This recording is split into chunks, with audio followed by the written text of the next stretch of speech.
நம்ம இப்போ வந்து நித்திஷோட மம்மி கூட இருக்கோம். ஆக்சுவலி நித்திஷை பற்றி கொஞ்சம் ஃபியூ லைன்ஸ் நான் சொல்லணும்னு நினைக்கிறேன். நித்திஷ் வந்து கொஞ்சம் ஹைப்பர் ஆக்டிவ் குழந்தைன்னா எப்போவுமே துருன்னு இருக்கிற குழந்தை, அமைதியானால தூங்கக்கூட முடியாது, அந்த மாதிரியான ஒரு சிச்சுவேஷன் இருக்கிற குழந்தை. அவன் வந்து அப்படியே சேஞ்ச் ஆகி அவன் மம்மிக்கு எப்படி நித்திஷ் வேணுமோ அந்த மாதிரி மாறி இருக்கா அப்படி. ஸோ மம்மிக்கிட்டே கேட்கலாம் எந்த மாதிரியெல்லாம் பிரச்சனை இருந்தது, அவங்க என்னென்னலாம் பண்ணினாங்க அப்படின்னு சொல்லிட்டு நித்திஷோட மம்மிக்கிட்டே கேட்கலாம். நித்திஷ் வந்து இப்போ கம்ப்ளீட் பண்ணியிருக்கிறது வந்து க்ளோஸ்ட் ஐ கான்சன்ட்ரேஷன் ப்ரோக்ராம் வந்து கம்ப்ளீட் பண்ணியிருக்காரு. ஸோ அவங்க மம்மி கிட்ட பேசலாம் என்ன மாதிரியெல்லாம் இது இருந்ததுன்னு சொல்லிட்டு. குட் ஈவினிங்க, சொல்லுங்கள். நித்திஷ் பற்றி முதல்ல என்ன நித்திஷ் கிட்ட ப்ராப்ளம் இருந்தது? கிளாஸில் வந்து சரியான வரைக்கும் உட்காரதில்ல. ஓ என்ன ஸ்டாண்டர்ட் படிக்கிறாங்க? உட்காரதில்ல. மிஸ் சொல்லிகிட்டே இருப்பாங்க, கம்ப்ளைண்ட் சொல்லிகிட்டே இருப்பாங்க. வீக்லி ஒன்ஸ் வர சொல்லுவாங்க. வாரத்துக்கு ஒரு தடவையே கூப்பிட்டுருவாங்க. ஒரு 10 டேஸ்க்கு ஒருக்க போய் செக் பண்ணுவேன், உட்கார மாட்டேங்கிறான், என்ன பண்றது அப்படின்னு சொல்லிட்டு. அப்புறம் சரி அப்படின்னு சொல்லிட்டு இது வந்து மேட்டுப்பாளையத்தில் இருக்குது அப்படின்னு டிவியில் ஆட் பார்ப்போம். இல்லை, முதல்ல நம்ம வந்து நிதிஷ் கிட்ட என்ன கிளாஸ்ல இருக்க மாட்டேங்கிறாங்கிறது ஒரு பிரச்சனையா சொன்னாங்க. ஏன்னா ஹைப்பர் ஆக்டிவ் சில்ட்ரனை அவங்க பேரண்ட்ஸே வந்து இனம் கண்டு கொள்ள தெரியாது. குழந்தை துருன்னு இருக்கான், அதுதான் சொல்லுவாங்க. ஆனால் ஹைப்பர் ஆக்டிவும் நம்ம குழந்தைகளை கவனிக்கணும், அந்த மாதிரி குழந்தைகளை நம்ம நல்லா கவனிக்கணும். ஸோ நீங்கள் எதெல்லாம் வித்தியாசமாக அவங்ககிட்ட பார்த்தீங்க? அதாவது வந்து ரொம்ப உட்காரவே வைக்க முடியறதில்ல கிளாஸ் ரூமில். ஒரு செகண்ட்ல ஏமாந்தோம்னா ஏதாவது ஒரு வீட்லயே ஏதாவது பண்ணிடுவான். ஏதோ பண்ணி என்னென்ன பண்ணுவான் உங்களுக்கு? ஏதாவது இது பண்ணுமா, செல் ஏதாவது பண்ணுமா, அந்த ஒரு ஃப்ராக்ஷன் ஆஃப் செகண்ட்ல ஏதோ ஒரு பிரச்சனை பண்ணி வச்சிருவான், பண்ணிக்குவான். அப்புறம் ஏதாவது எடுத்து போட்டுறது, டிராயிங் கூட ஏதோ அவனுக்கா வந்து அவனே என்ன செய்யறதுன்னு தெரியாம ஒரு டென்ஷன் இருந்துட்டே இருப்பான். ரொம்ப சத்தமா பேசுவானா? பேசிட்டே இருப்பானா? பேசுவான். ஆனா வந்து நைட் எல்லாம் வந்து சரியானபடிக்கு ஆழ்ந்த தூக்கம் கிடையாது அவனுக்கு. ஆழ்ந்த தூக்கம் வந்தது கிடையாது, தூங்க மாட்டான். ஒரு சின்ன சவுண்ட் வந்தாலும் எந்திரிச்சிருவான். எங்களுக்கு முன்னாடி ஏர்லியாவா 5-5 o'clock எந்திரிச்சிருவான்.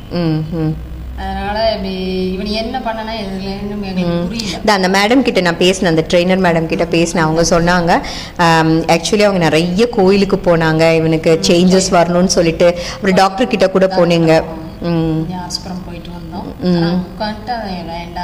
மனசுக்கு நமக்கே சங்கடமா போச்சு, ஆக்குபேஷனல் தெரப்பி போகணும்னு சொன்னப்ப. ஓகே, இதெல்லாம் ட்ரெயினர் என்கிட்ட சொன்னாங்க நிதிஷை பற்றி சொல்லும்போது. ஓகே, இப்போ டியாவை எப்படியோ கண்டுபிடிச்சி கடவுளுங்களை கூட்டிகிட்டு வந்துட்டார். டியாக்கு வந்ததுக்கப்புறம் என்னென்னலாம் மாற்றம் பார்த்தீங்க? முதல் மாற்றம் நீங்கள் பார்த்த முதல் மாற்றம்? ஹைப்பர் ஆக்டிவ் குழந்தை, கிளாஸ்லேயே உட்கார முடியாத ஒரு குழந்தை. அவனால் கிளாஸில் அமைதியாக ஒரு இடத்துல உட்கார முடியாது, அந்த மாதிரி இருக்கிற குழந்தை கிளாஸில் அமைதியாக உட்காந்துக்கிறான். அதே போல் படிக்கிறது வந்து ஒரு பேராகிராஃபே வந்து ஒரு 1 மணி நேரம் 2 மணி நேரம் பண்ணுவான். முதல்ல பண்ணுவான், ரொம்ப நேரம் படிச்சுட்டே இருப்பான், முடிக்க மாட்டான். இப்போ வந்து ஒரு லெசன் எடுத்துட்டீங்கன்னா ஒரு 20 நிமிஷத்துக்குள்ள முடிச்சிடறான். அந்த வித்தியாசம் உங்களுக்கு நல்லா தெரியுது. அப்புறம் தூங்கிக்கிறான். இப்போ ஒரு இதா இல்ல வந்தனா கொஞ்சம் அந்த தூங்கிடுறான். முதல்ல வந்து நைட் அவனுக்கு தூக்கம் வந்து கம்மியா இருந்த டிஸ்டர்ப்டு ஸ்லீப்பாவே அவனுக்கு இருந்துட்டு இருக்கும்னு சொன்னாங்க. இப்ப நல்லா தூங்கிடுறான், அதை விட்னஸ் பண்றாங்க. சாப்பிடுறது எது நம்மளுக்கு வேண்டாங்கிற மாதிரி கீரை அந்த மாதிரிலாம் சாப்பிட மாட்டான், முதல்ல சாப்பிட மாட்டான். இப்போ வந்து ரெஸ்பான்ஸ் பண்ணி சாப்பிடுறான். ஸோ குட் ஃபுட் ஹேபிட் வந்திருக்கு நிதிஷ்க்கு, இல்லையா நிதிஷ்? அப்புறம் ஒரு இடத்துக்கு போனா வந்து போலாமா, வீட்டுக்கு போயிடலாம் அப்படின்னு இருப்பான். இப்ப வந்து நம்ம சொல்ற வரைக்கும் அதை கேட்டு ரெஸ்பான்ஸ் பண்ணிட்டு கூடவே இருந்து அதை பார்த்துட்டு அது போலாமா, அந்த டிஃபரன்ஸ் உங்களுக்கு நல்லா தெரியுது. அப்புறம் கெஸ்ட் வந்தாங்கன்னா ஓடி ஒளிஞ்சுக்குவான். முதல்ல ஓடி ஒளிஞ்சுக்குவான். அவன் என்ன அந்த டைம்ல பண்ண முடியுமோ பண்ணிக்குவான்.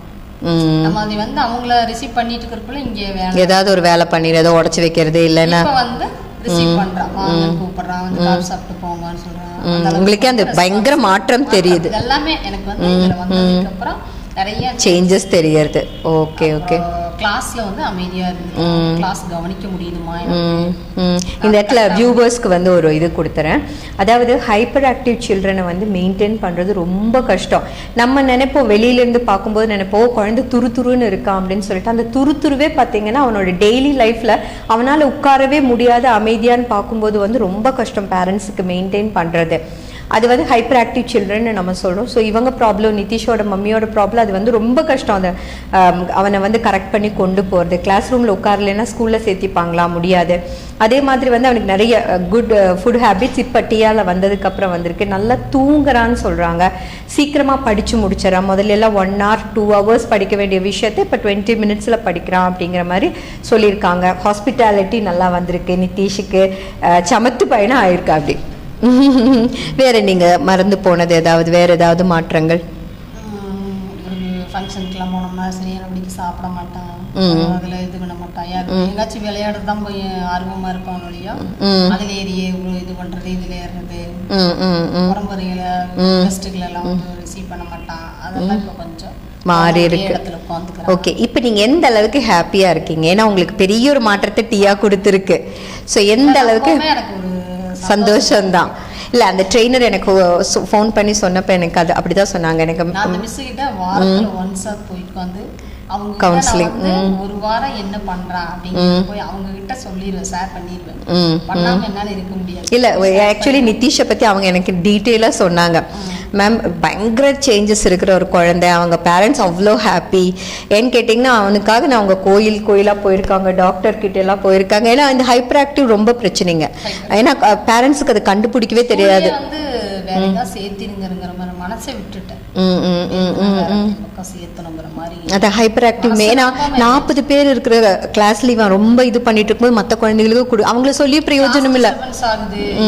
கிளாஸ் வந்து சரியான வழிக்கு உங்க பையன் இது பண்றாங்க, அவங்களும் சேர்ந்து இது பண்றாங்க, இதுக்கு ஏதோ ஒரு வழி பண்ணுங்க அப்படின்னாங்க.